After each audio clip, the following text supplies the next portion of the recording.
Can you need a mic check real fast, man? That'd be great. 1, 2, 3, 4, 5, 6, 7. You're good. 8, 9, 10. All right. Cool.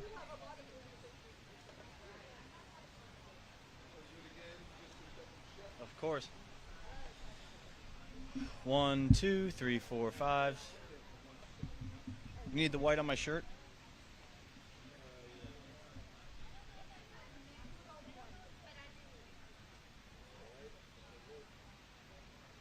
You're good? All right. Yeah. they'll span out onto the side.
What? All right. I have a backup. I have a backup. My second phone.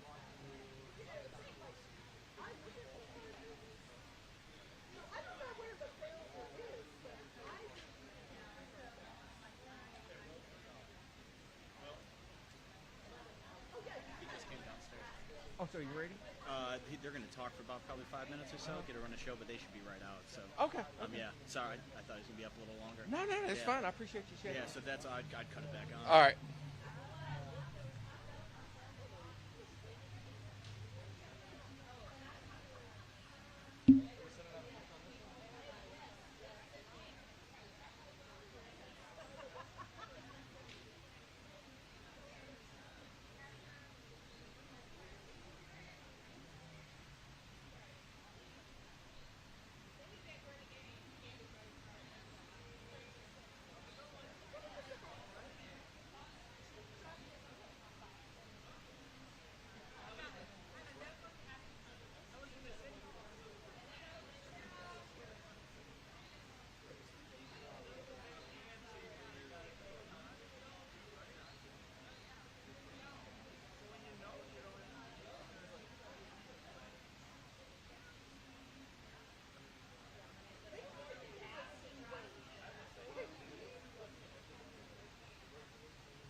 Governor listen to this, or you?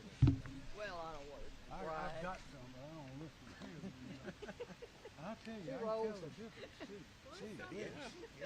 They're moving. Oh, people. All right, y'all line up, ladies.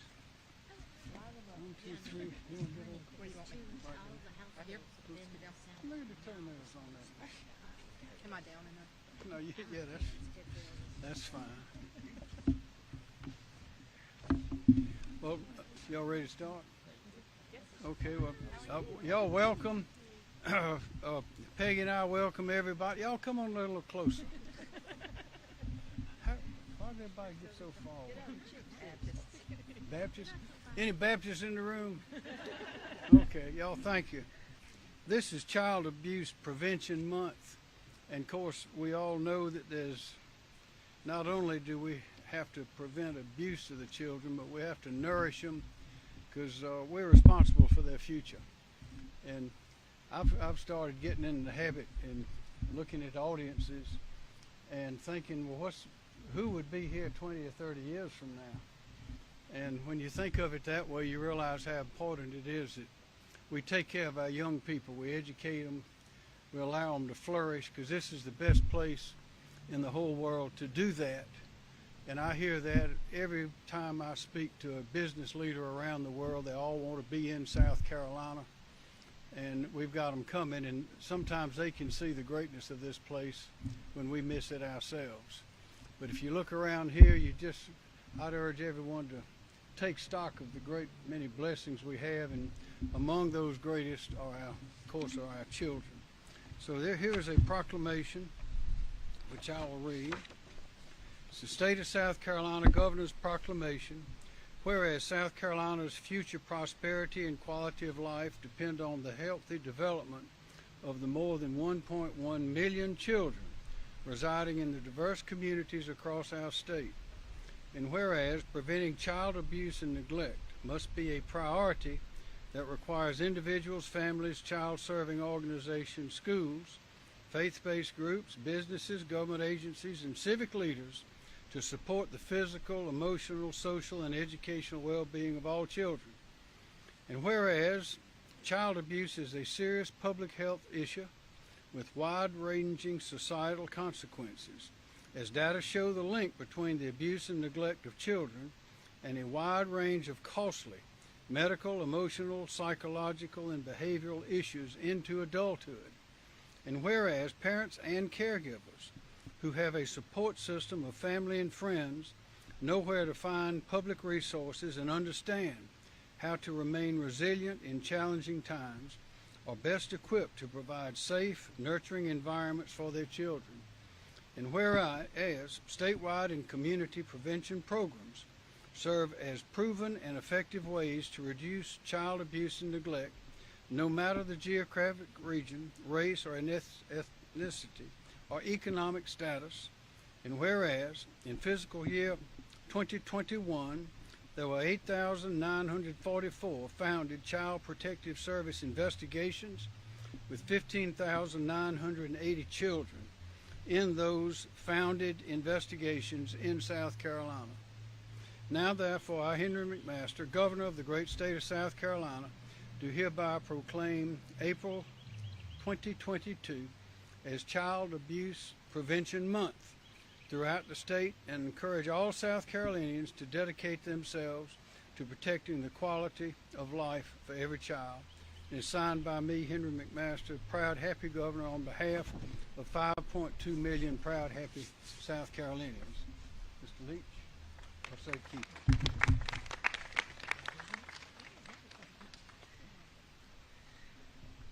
Thank you, Governor. I am DSS State Director Mike Leach. Each April, we get together to recognize the importance of communities working together to prevent child maltreatment. I'd like to recognize Representative Beth Bernstein, member of the Joint Council and Legislative Committee on Children, and many of our other partners here: Children's Law Center, South Carolina Network of Children's Advocacy Centers, Children's Trust. Peggy, thanks for joining us. Love it. This work is accomplished by working together through public and private partnerships. at the state and community level to help families have what they need to not only survive, but to thrive. Preventing child abuse means making sure families have strong support systems during times of needs. This support can come from family, friends, neighbors, and others in the community.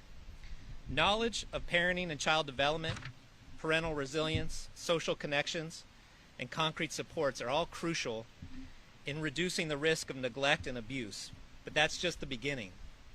Last year, I stood before you and spoke about our role in Thriving Families, Safer Children, the first of its kind national program focusing on creating a more just and equitable system for child and family well-being. A cornerstone of Thriving Families, Safer Children is making sure that there are community-based interventions and services available for all families. Through our participation in the partnership, we are making progress in serving those in our communities who most need help. But breaking harmful, multi-generational cycles of trauma and poverty is an ongoing process. Trauma and inability to meet basic needs are two underlying factors that can lead to abuse and neglect. Families in poverty and families who are in marginalized populations are especially vulnerable and find themselves at a much higher risk. Parents have the knowledge, skills, and resources they need to care for their children.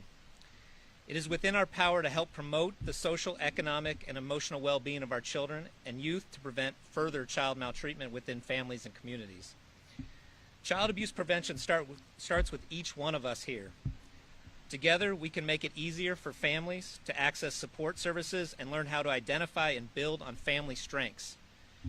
As this work continues during this month and all year round, consider what helps keep your family strong and thriving.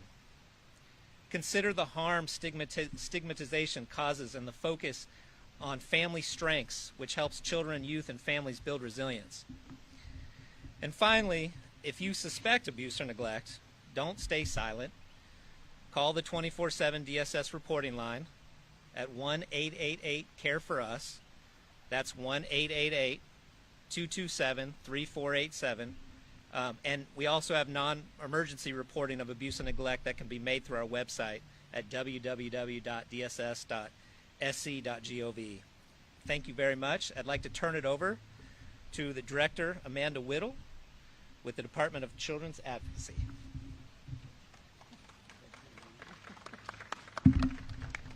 Good afternoon. My name is Amanda Whittle. I'm our State Child Advocate and Director of the Department of Children's Advocacy.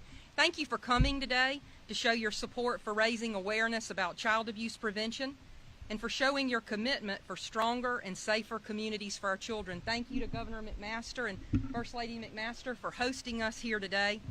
Maybe you're listening today because you're curious about what your role is or what your role could be as a child abuse prevention partner. Child Abuse Prevention Month is a great time for us to ask ourselves, what difference can I make in the life of a child? Being a parent can be stressful, and I'll rephrase that. Being a parent is stressful. Parents are stressed out about how to help their children with their homework or how to get diapers for their newborn. Our agencies have resource libraries on our websites to help parents and children and families access services. And there are ways you can contribute your time and talents with organizations or as an individual within your own community.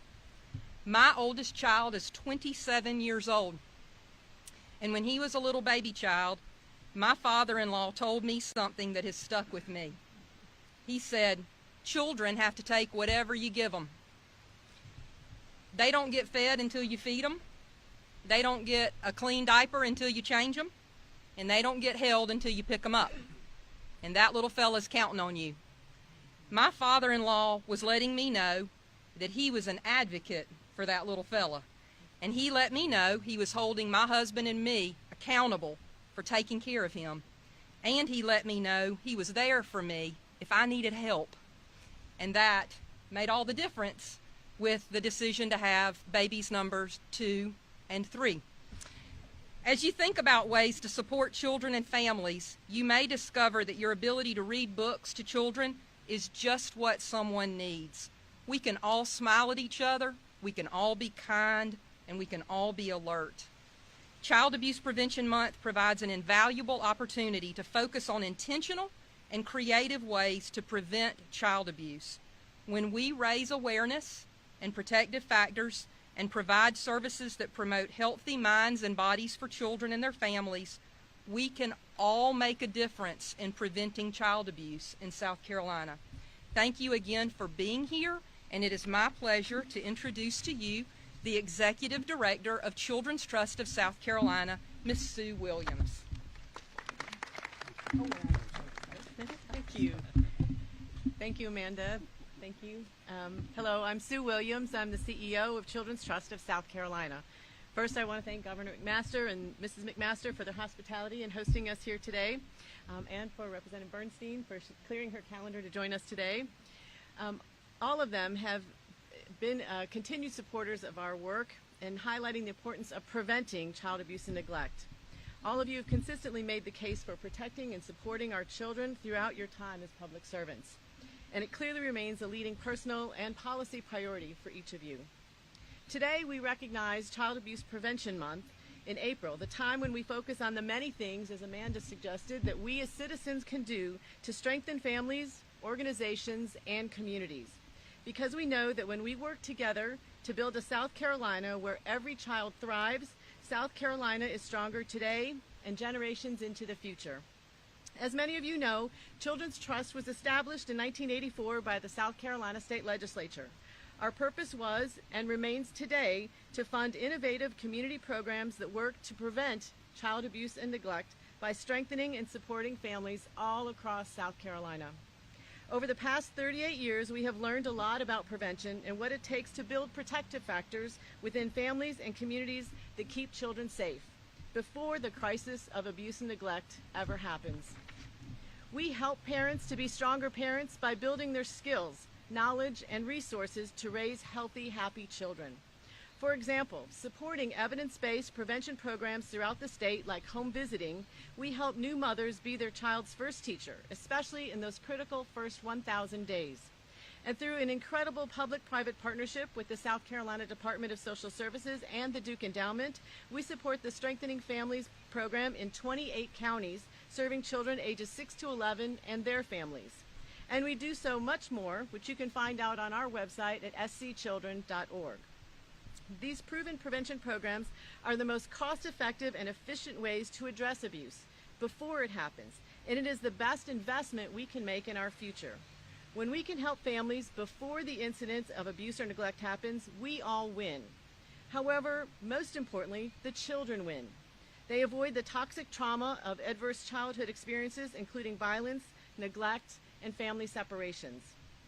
The COVID-19 pandemic has highlighted and intensified the need to rethink how we support vulnerable families and create a child well-being system rather than a child welfare system, where families seeking help are seen as showing strength and resiliency instead of being stigmatized or portrayed negatively.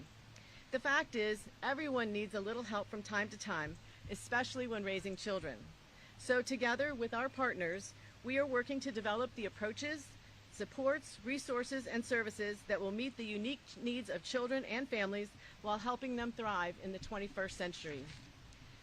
Governor McMaster, State Child Advocate Whittle, and Director Leach, thank you for all your tireless work on behalf of the children and families in South Carolina. Children's Trust is proud to stand with you. We will all be available to answer any questions if you have anything you want to follow up with, and I thank you, all of you, for being here today and helping us raise awareness for the benefits of investing in prevention. Thank you. Governor? Thank you. And we do have lemonade and cookies inside, but if anyone wants to ask a question, we'll be glad to answer. Yes, sir.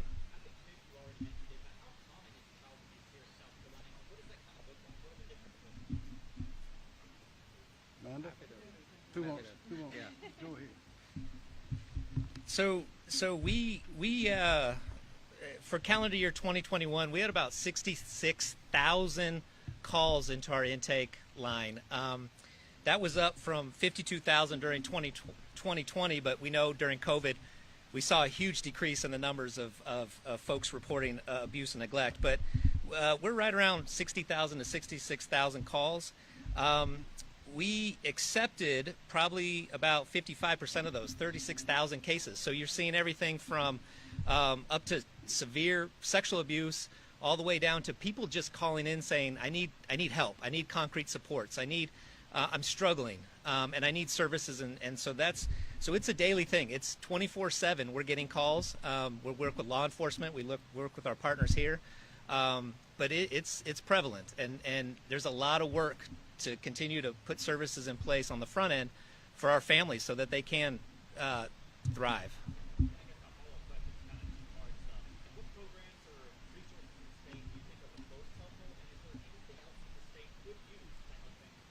Yeah, I mean, I think many the programs that what's that? Hit that ball. It's right across Yeah, the right. We talk a lot about this. You know, we're all advocates in this work, and we realize there's a lack of services in the state. You know, Sue mentioned 28 counties for strengthening families.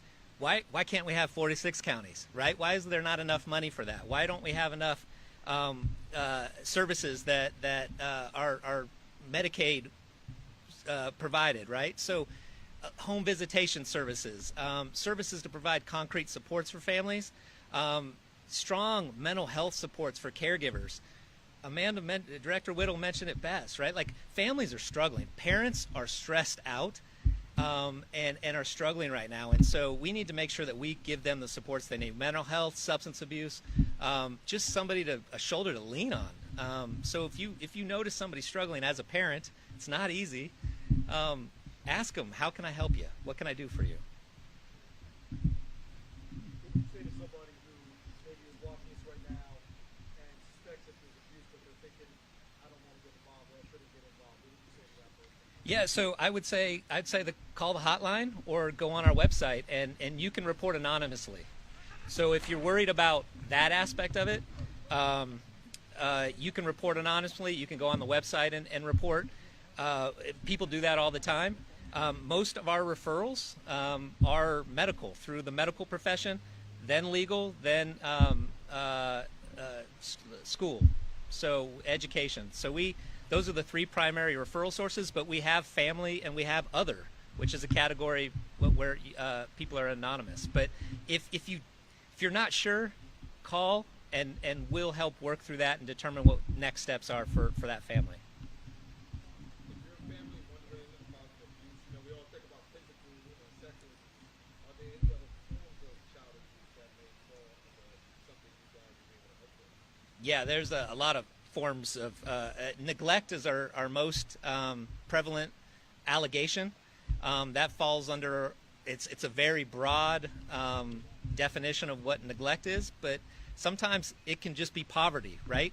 So we have to make sure that we address those things, you know, employment services, other economic services, childcare, SNAP, TANF type things. A lot of those things help prevent the risk of abuse and neglect. So we're focused on those things, but sexual abuse, physical abuse. Go ahead. I was just going to say, we launched a new website this year called scparents.org, which is a website where you can go in and by zip code find resources locally. For a lot of families, it's just the day-to-day struggle, putting food on the table, clothes, the kid has a field trip that they need money for, things like that. So if you go to scparents.org, you can find those kinds of concrete resources, which dramatically decreases the stress that families feel. Any more questions? Thank you very much. Let's go inside. Everybody's invited.